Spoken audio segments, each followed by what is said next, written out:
The message arrived on a Tuesday. Commander Jack Harper was halfway through his fourth cup of coffee and second jelly donut when the Deep Space Communications Center's primary array lit up like a Christmas tree, having an existential crisis. For a facility designed to listen to the vast emptiness of space, this sudden burst of activity was about as expected as finding a penguin in the Sahara. Commander called Lieutenant Mika Rodriguez from her monitoring station, voice pitched somewhere between professional concern and barely contained excitement. "You might want to see this." Harper sighed, setting down his donut with the careful precision of a man who knew the universe had just decided to ruin his breakfast. He crossed the room to Rodriguez's station, absently wiping sugar from his beard.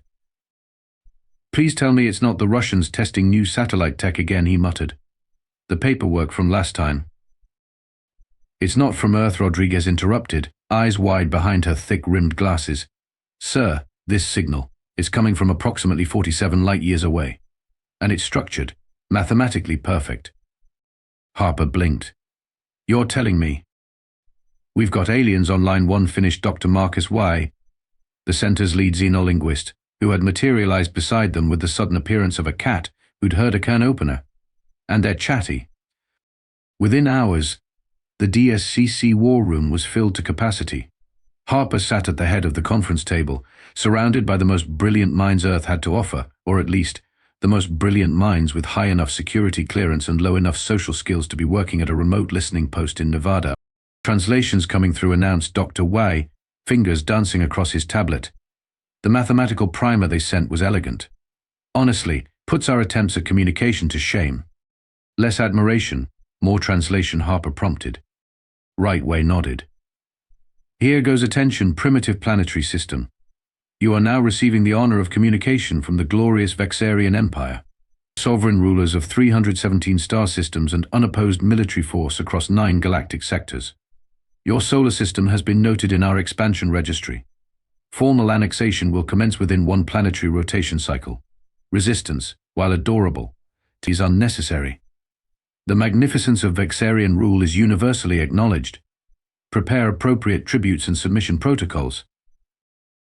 A heavy silence fell over the room, broken only by the soft beep of monitoring equipment and Lieutenant Rodriguez quietly muttering, "Well, shit." Colonel Darius Bell, the military liaison, leaned forward with narrowed eyes. "Let me get this straight. Some alien empire just sent us the intergalactic equivalent of 'We're coming to your neighborhood. Resistance is futile. Prepare to be assimilated.' More like 'We're moving in and expect a welcome basket,'" Way clarified. "The tone is less threatening and more presumptuous, like they're doing us a favor." Harper stroked his beard thoughtfully. "And they expect a response." "The signal contains a response protocol," Rodriguez confirmed. "Basically, they want us to send back our unconditional surrender and a list of our most valuable resources." Harper looked around the table at his team. Dr. Eleanor Bright, their diplomatic advisor, appeared ready to launch into a 17-point plan for peaceful first contact. Colonel Bell was already sketching what looked suspiciously like battle plans on his notepad. Dr. Way was practically vibrating with linguistic excitement. And Rodriguez was. "Grinning?" "What's got you so cheerful?" Lieutenant Harper asked. "Alien invasion not concerning enough for you?" Rodriguez's grin widened. "Don't you see, sir? This is the most incredible thing that's ever happened to humanity. Actual aliens, with actual spaceships, and they're cocky as hell." "The lieutenant has a point," Dr. Way chimed in. "They're not being cautious. They're not studying us from afar. They've announced themselves like they own the place." "Because they think we're harmless," Bell growled. Harper felt a slow smile spread across his face. "No, because they don't know us at all." Dr. Bright adjusted her glasses nervously. "Commander, surely the appropriate response is diplomatic engagement. We should convey our peaceful intentions while establishing clear boundaries." 317 star systems," Harper interrupted, leaning back in his chair. 9 galactic sectors. They're a superpower. Exactly why we shouldn't provoke them, Bright insisted. Harper's smile became a grin that would have made a shark reconsider its life choices. Or exactly why we should. He turned to Rodriguez. "Lieutenant, how quickly can we send a response?" "The relay is ready whenever we are, sir." "And we can send anything?" They'll understand it. Wei nodded. Their translation matrix is comprehensive. Whatever we send, they'll get the message. Harper stood, planting his hands on the table and looking each team member in the eye. Then I think it's time we introduced ourselves properly. What exactly did you have in mind? Commander Bell asked, a dangerous glint in his eye that suggested he was fully on board with whatever madness Harper was cooking up. Harper straightened, smoothing down his rumpled uniform with an air of sudden authority that transformed the room. Humanity has been alone, looking up at the stars, wondering if we're the only intelligent life in the universe. We've sent out messages hoping, praying for a response. And now we get one from a bullying empire that thinks we'll just roll over. He shook his head. No, that's not how humanity responds to challenges. Throughout our history, we've always risen to meet them, usually with extreme prejudice. Rodriguez was practically bouncing in her seat. So what do we say?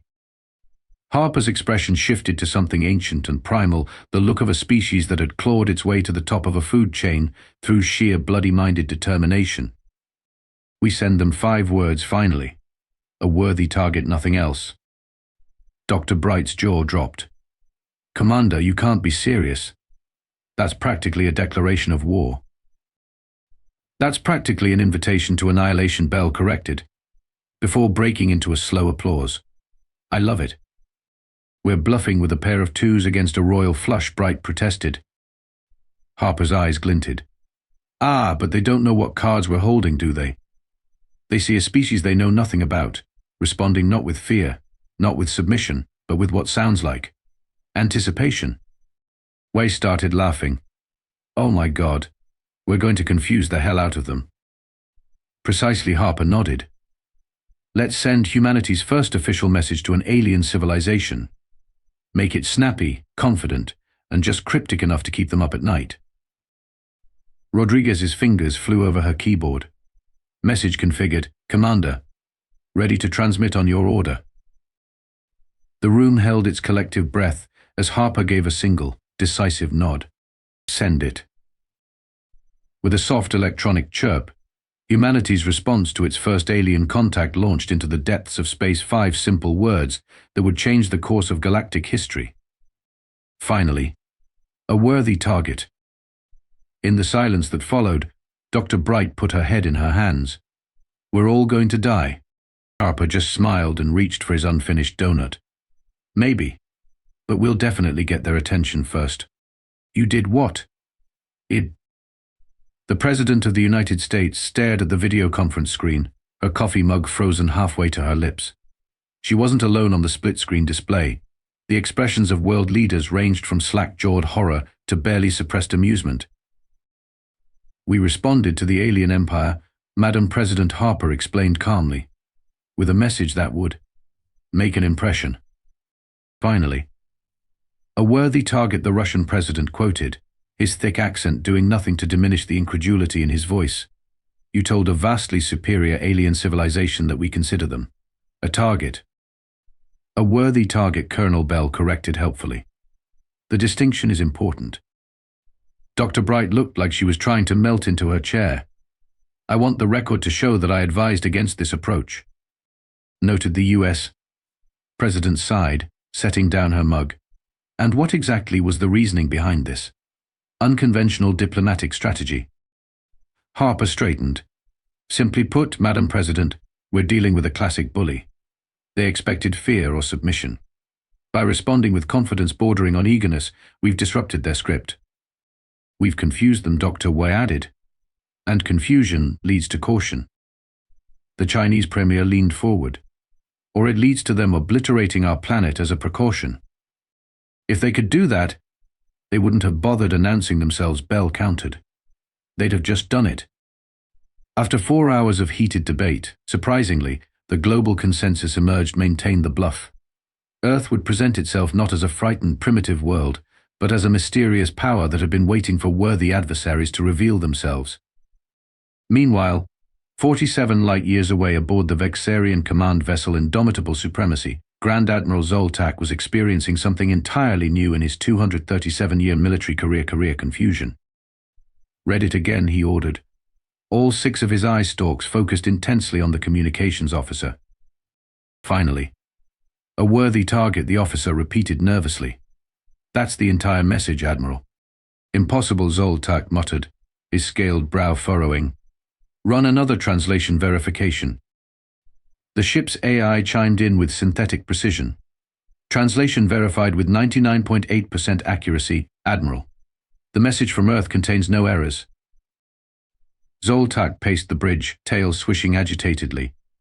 In 1,842 planetary acquisitions, not once has a species responded this way.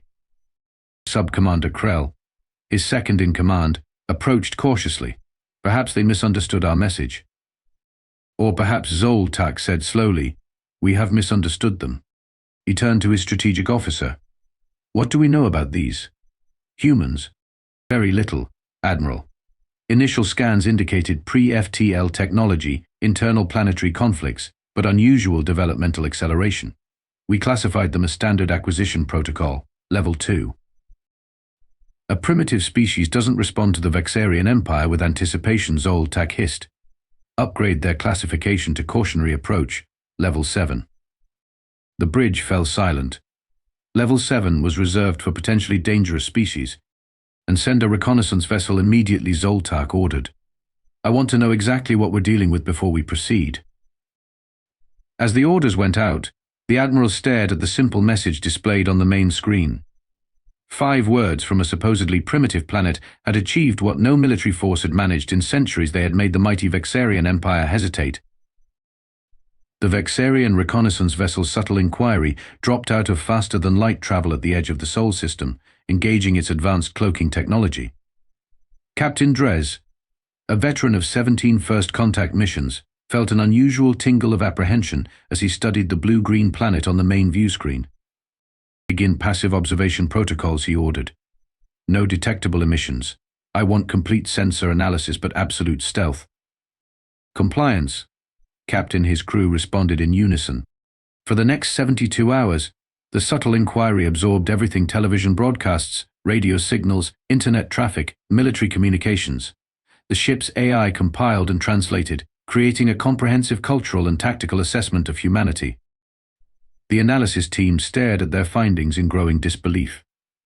This can't be correct, Lieutenant Vex muttered, cross-referencing the data for the 3rd time. According to these records, humans have been continuously at war with each other for their entire recorded history. Not just war, added cultural specialist Mira, her antenna twitching nervously. Look at their entertainment. They simulate violence for pleasure. They create fictional scenarios of their own extinction and find them entertaining. Captain Dres reviewed a summary of human history, his scales paling slightly.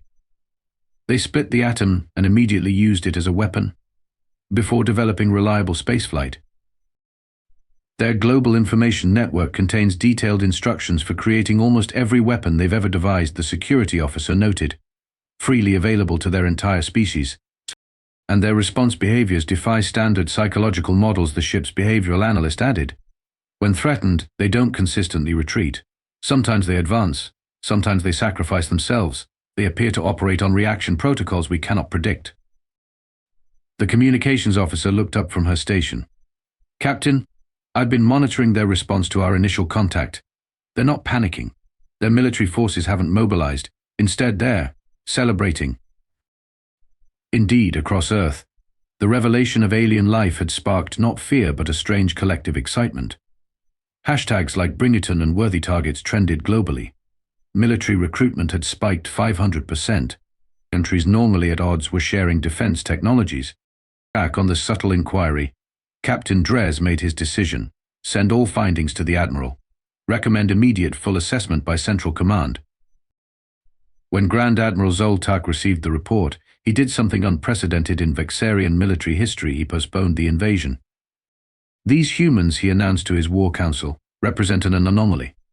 They responded to our message with what appears to be enthusiasm for conflict. Their historical records demonstrate an alarming comfort with violence and unpredictable strategic behaviors. He pulled up an image that the reconnaissance team had flagged: a primitive human weapon called a honey badger, with text reading "Honey Badger doesn't care. Honey Badger takes what it wants." Our analysts believe this represents a core element of human psychology, Zoltak explained. They possess a species-wide adaptability to threat that may make standard subjugation protocols problematic. Sub-Commander Krell's eye stalks quivered. Surely you don't consider them an actual threat, Admiral. Zoltak's upper lip curled back, exposing razor-sharp teeth. I consider anything I don't understand a threat, Krell, and these humans who eagerly welcomed our arrival as a worthy target, I do not understand at all. They're watching as Commander Harper announced to the now expanded DSCC team, which had grown from a handful of specialists to an international coalition of Earth's most creative minds. Our new deep space telescopes detected their reconnaissance ship 3 days ago. And they think we haven't noticed them, Colonel Bell asked with a predatory smile. Harper nodded. Which gives us a perfect opportunity to put on a show. Operation Smoke and Mirrors launched within hours. If the Vexarians wanted to observe humanity, humanity would give them something worth observing, a masterful illusion of technological prowess and military readiness that existed only in carefully orchestrated broadcasts and strategically leaked in communications. Dr. White paced the command center, reviewing the latest script. So we're going to casually mention our quantum displacement defenses and consciousness transfer protocols as if they're standard technology. Don't forget the tactical singularity generators, Rodriguez added gleefully. I particularly like that one because it sounds both scientifically plausible and absolutely terrifying. Dr. Bright, who had reluctantly joined the psychological warfare team, adjusted her glasses. The key is to never explain how anything works. We reference these technologies in passing as if they're so commonplace they hardly merit discussion. Across the globe, carefully staged military exercises featured ordinary aircraft performing impossible-seeming maneuvers through clever camera angles and digital effects. Mundane research facilities were described in secure communications as housing technologies with names specifically designed to trigger alien anxiety, predator consciousness, mapping, Vexarian physiological response testing, and xenon biological adaptation chambers. Harper's favorite touch was the repeated casual references to first contact protocols that implied Earth had done this many times before. Is it wrong that I'm enjoying this so much, he asked Dr. Bright, as they watched a deliberately leaked video of scientists discussing the harmonic resonance of Vexarian neural patterns as if they'd been studying them for decades. Ethically questionable. Perhaps. Satisfying. Absolutely, she admitted with a small smile, her initial horror having evolved into reluctant appreciation of the strategy. Meanwhile, aboard the indomitable Supremacy, the Vexarian High Command was reaching new levels of paranoia. They know we're here, Zoltak growled, reviewing the latest intelligence. These broadcasts are too convenient, too specific. They're toying with us. The technological capabilities they're referencing, they can't possibly have these things, Sub-Commander Krell insisted. Our scans show no evidence of quantum manipulation or singularity technology. And that's precisely what worries me, Zoltak replied. Either they're bluffing spectacularly, or their containment technology is beyond our detection capabilities. He paused, mandibles clicking thoughtfully. Which would you prefer to be true, Krell? The tactical officer interrupted with new information. Admiral, we've intercepted what appears to be a classified human transmission. They're discussing. The recording played previous extinction attempts against non-compliant civilizations required significant cleanup. Let's hope the Vexarians prove more adaptable than the Zoraxians did. That was messy. Silence fell across the Vexarian bridge. The Zoraxians, whispered an officer. But they're just a myth, a lost civilization from the ancient sectors. Apparently not lost, Zoltak said grimly. Apparently. Extinguished. He made his decision. Prepare the Armada. We will confront these humans directly. Either they are master deceivers, or they are the most dangerous species we have ever encountered. His eyes narrowed. Either way, I intend to know the truth. The Vexarian Armada emerged from hyperspace in perfect formation, 27 warships arranged in the traditional fang pattern of their most intimidating battle configuration. The flagship Indomitable Supremacy led the formation, its massive silhouette casting a shadow across Earth's moon as it took position.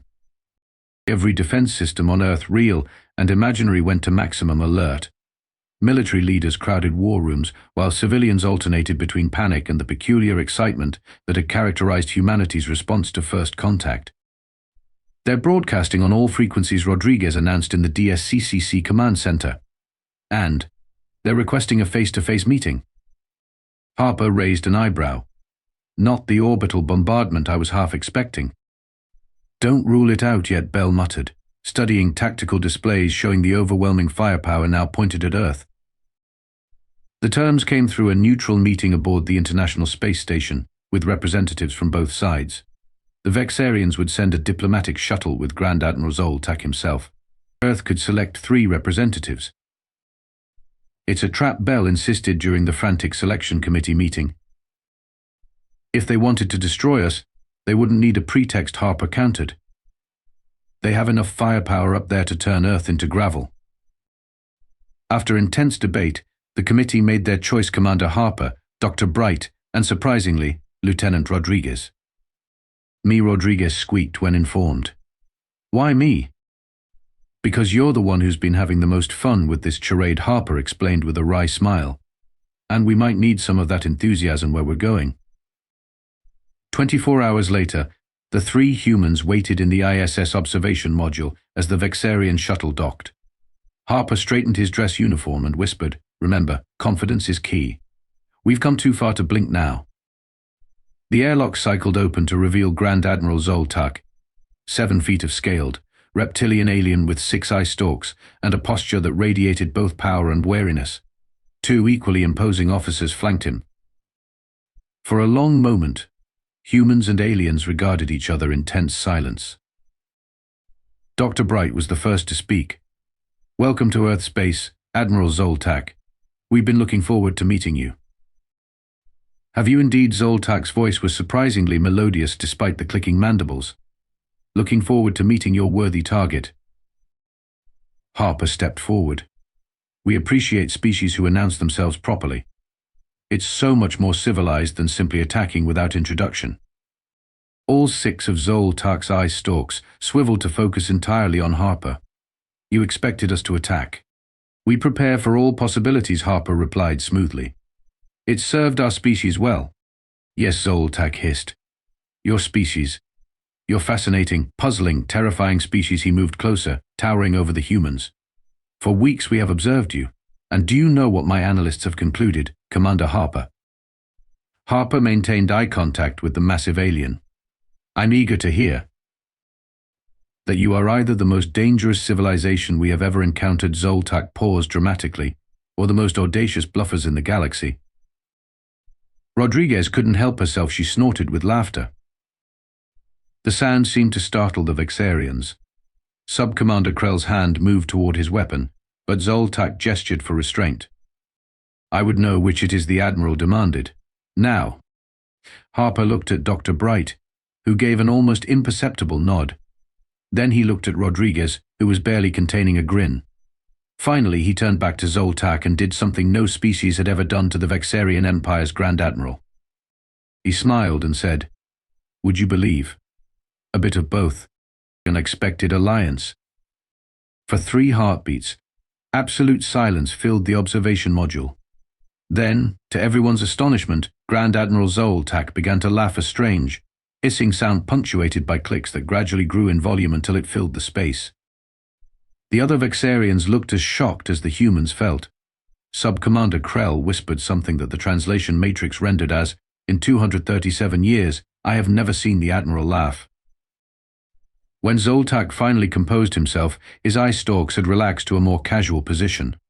"You bluffed the Vexarian Empire, the most powerful military force in 9 galactic sectors, with fabricated technologies and strategic misdirection." "To be fair," Harper replied, "we do have some impressive capabilities, just not quantum displacement shields or tactical singularity generators." "I particularly enjoyed the reference to the Zoraxians," Zoltak said. "A civilization we invented to explain our own military failures to our population."